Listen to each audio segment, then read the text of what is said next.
Put your hands together for Katarina!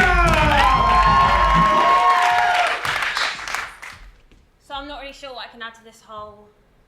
I'm just not really down with emoting like this. It feels a bit dickish. Sorry. Fuck it. So basically, I was in my dad's kitchen making a sandwich when all of a sudden this guy, still in his airline chair, fell into the garden. Wee boop. Like a cartoon. Like a fucking dark Tim Burton cartoon or something. And for the first couple of seconds, he was alive, and then he wasn't. And I'm a twat, and I'll feel guilty about this for my whole life, but the first thing I thought was that song, It's Raining Men. Sorry.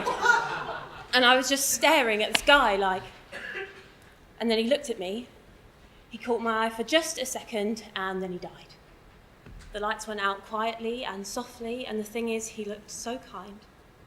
And Cherry, the guy who fell to earth, his name was actually Sonny Mere.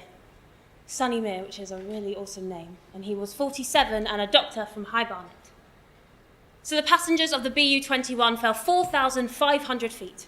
It is totally unsurvivable unless you fall into really deep snow and you're miraculously, freakishly lucky. But apart from that, you've got no chance. There was nothing I could have done, even if I was a doctor or an ambulance guy, instead of a gormless idiot eating a cheese sandwich. You know something? The medical guy at the inquest told me that 70% of the passengers were alive and conscious as they fell 4,500 feet. Yeah, I looked that up on the internet. How long a fall from 4,500 feet takes? 22 seconds. And I keep thinking what was going through Sonny's mind on the way down.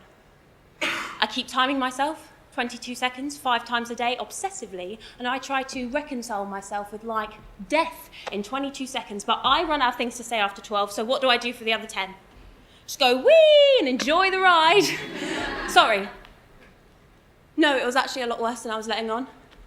I just couldn't stop seeing Sonny everywhere.